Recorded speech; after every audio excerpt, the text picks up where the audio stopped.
Bismillah, alhamdulillah, wassalatu wassalamu ala sayyidina Muhammadin wa ala alihi wa sahbihi ajma'in. Firstly, just a polite reminder about supporting our Hafeez. This is the time now we'll be listening to them recite the Quran so beautifully throughout this month. Is a time for us to show our support and do our part as well. So just a reminder to everybody to give a strong support and a beautiful return and a gift back to them for the great recitation of the Quran and the inspiration they've given us. Allah subhanahu reward them immensely for that. Yesterday I was speaking about the other thing is that tomorrow Isha timing is going to change. So Isha from tomorrow is at 9:45. So just a reminder regarding that. I was speaking about the four great Imams yesterday, and I began by speaking about Imam Abu Hanifa and what a wonderful life Imam Abu Hanifa has and what great virtues he has. The time is so limited, we can only mention a couple of them, but there's one virtue of his, one event I want to mention that happened at the end of his life, which I didn't have the opportunity to mention yesterday. Imam Abu Hanifa was known to be very learned and a great scholar in his locality in Iraq. Once the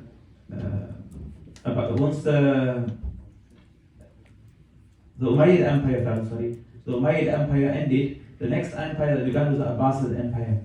So the Abbasid Empire, when that empire established in Iraq, they wanted to create a new capital. So the great cities that they had before that were the cities of Basra and cities of Kufa. They wanted to build a new headquarters. So what did they do? They built an entirely new city. They built the city of Baghdad. The city of Baghdad was built by the Abbasids. It was around about 110 Hijri when they took control, and they built this city of Baghdad. And they built it as a round city. So its shape was round. And normally in the cities you will have the markets at the center, and you will have the palaces outside, and the best area outside. In this city of Baghdad, what they do, they put the palace right at the center. The king's palace was right at the center, and then you had different sectors, and as you moved further and further out, you had more agricultural, and then when you went further forward into the city, it was more business based. So this is how they set up the city. So once they set that city up and they began to build it, they needed the judges, they needed people of importance in that city. So the Abbasid Khalifa Abu Ja'far al-Mansur, he called a number of scholars in order to meet them. One of those scholars was Imam Abu Hanifa, and he wanted to appoint him as the chief judge, right, for his empire, the whole of the Abbasid empire, to be the chief judge. So Imam Abu Hanifa was called by him, a number of other scholars, and he went to meet him. So when Abu Ja'far al-Mansur spoke to Imam Abu Hanifa, he said, I want you to be my chief justice. You are the most learned of us. You need to be the chief justice. Imam Abu Hanifa said that I'm not fit to be chief justice. Abu Ja'far al-Mansur said that you are lying. Imam Abu Hanifa said that in that case, you can now take my word or you can take your word. You can't make me the judge. Imam Abu Hanifa used that if he gets into politics, then he's going to be used like a puppet. He didn't want that. So he said that I'm not fit. Al-Mansur said that you are lying. Imam Abu Hanifa said that now you can take my word or your word, and I'm not capable of being judged. Either you take my word, I'm not fit, or you take your word, I'm a liar, and a liar should not be the judge. One of the guards came to Imam Abu Hanifa. Mansur became extremely angry. He said that by Allah, I take an oath, you will be the judge. Imam Abu Hanifa said that I take an oath, I will not be the judge. So one of the guards came to Imam Abu Hanifa and said that just accept it and just break your oath. You're taking an oath, why not break it? Imam Abu Hanifa said that the Khalifa is more capable of fulfilling the requirements of breaking the oath than me, being a slave. I'm not capable. The Khalifa can do that. He can break his oath and not appoint me, and he can free a slave. Because of that, Imam Abu Hanifa was imprisoned. And Imam Abu Hanifa actually passed away in prison. In the year 150 Hijri, he passed away in prison. Because he stood his ground, he did not want to be used like a puppet by the system. In fact, Imam Abu Hanifa at one point in Kufa, he was appointed as a local judge. He couldn't escape this. They wanted him to be a local judge. He couldn't really make any excuses to get out of it. So Imam Abu Hanifa became the local judge. So for a number of days there was no one coming. Eventually two individuals come. One of the individuals says that the other man owes me 3 dirhams or something. And the other one's not accepting it. So Imam Abu Hanifa says that, have you got any evidence? He said, I haven't got any evidence. So he says to the one who owed it, he said, take an oath that you don't owe it. He began to take an oath. Imam Abu Hanifa said, stop there. Imam Abu Hanifa got the dirhams out of his pocket and gave them to the man and said, you guys go on your way. You don't need to take an oath. Yeah. That was the fear of Imam Abu Hanifa of doing anything that put people in a dangerous situation. Taking an oath for no reason is not advised. We should learn from that. To take oaths is not advised. Without any reason especially is not advised. Because it becomes a habit of people and then Allah's name is taken in vain. So that was a little bit regarding Imam Abu Hanifa. So some things regarding Imam Malik. Imam Malik, radiallahu ta'ala, he was born in the year 93 Hijri, passed away in the year 179 Hijri. He was born in the city of Medina. He lived his entire life in Medina and he passed away in Medina. Imam Malik has so much love for Medina that the only time he ever left Medina was to make Hajj. That's it. And he went with Hajj and immediately returned back to Medina. And the people asked him, what's the reason why you don't leave Medina? He said that I fear I may die and I may not be buried in this blessed land of Medina. Yeah. That's how much love he had for Medina. Imam Malik had a great awe for knowledge. And one of the reasons for that is because his mother instilled that into him.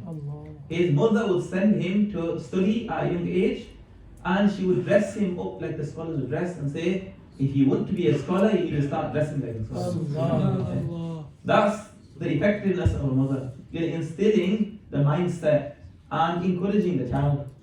Okay? So it makes a huge difference for a child when a child receives encouragement. So Imam Malik began studying in Medina and he studied with all of the great scholars. Until at the age of 21, he was teaching and the people were coming to him for verdicts. And he became extremely knowledgeable. Imam Malik, he wrote a collection of hadith. It was the first collection of hadith that was chaptered. So every single chapter had a heading and he had a hadith that came underneath that and it was chaptered in order. Much like the books of hadith we have now in sequence. The book that he wrote was called the Muwatta. Right?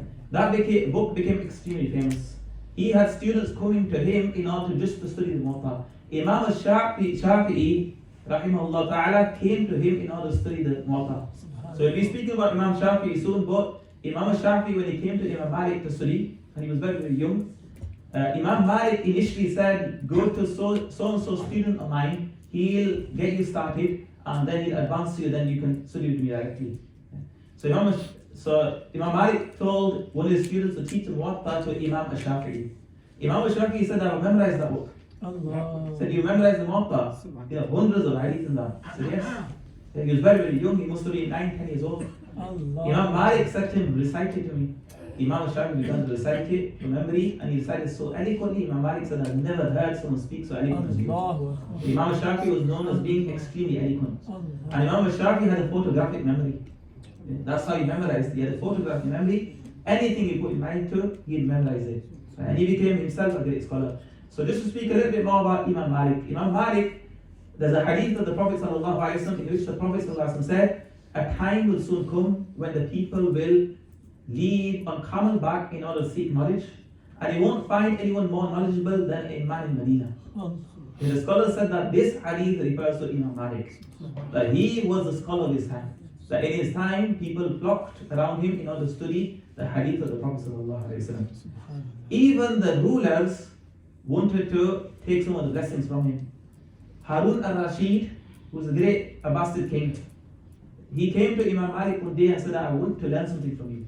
So Imam Malik said, that's fine, come.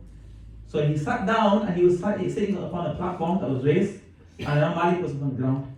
And Imam Malik said that, Ya Amir al-Mu'mineen, O Khalifa of the believers, everybody I've seen who has studied, the first step in studying was the show of humility. So Harun al-Rashid descended from the platform and sat at the feet of Imam Malik. Right? That's the awe here for knowledge. Because I had no fear of saying what was right. One of the ministers requested for him to teach his children, to come to his house to teach his children. Imam Malik said famous words. Imam Malik said, Al-ilmu yu'ta la ya'ti. Knowledge is, you make the journey to knowledge, knowledge doesn't make the journey to you. The honor of knowledge is that you make the journey to knowledge. Knowledge does not come to you, because that's not the honor of knowledge. So this was the level of Imam Malik. The gatherings of Imam Malik, when he used to speak of the hadith of the Prophet was so silent, it was pinned up silence. And when he used to speak and he used to take the name of the Prophet, the colour of his face would change. of awe for the Prophet sallallahu alaihi wasallam. Yes, this man was deeply in love with the Prophet sallallahu alaihi wasallam and the inheritance, the knowledge of the Prophet sallallahu alaihi wasallam. Imam Malik, in terms of his description, is known that Imam Malik had fair hair, like white blonde hair. His beard was white or blonde. His eyes were blue. Imam Malik's eyes were blue. He had blue eyes. Imam Malik used to wear a turban, and the end of the turban he used to put underneath the chin. Now you may see many scholars who do that. The majority of scholars are Maliki scholars. Our love for the Imam, that's how they wear the turbans. In North Africa, West Africa, the majority of the people of the area, they are Malikis. And when you see the turbans, they have the turbans tied on top, and then they put the tail of the turban underneath the chin. That was the practice of Imam Malik. So, our love, they do that. So Imam Malik, as mentioned, he was deeply in love with Medina. He lived in Medina, he died, he was buried in Medina. His maqam is one of the visited maqams in the graveyard of Baqi. So when people go and visit there, one of the places they visit amongst the companions of the Prophet, they stop at the grave of Imam Malik. One of the revered honored graves that Allah subhanahu wa ta'ala gave him such a place. Allah subhanahu wa ta'ala inspired us with these luminaries.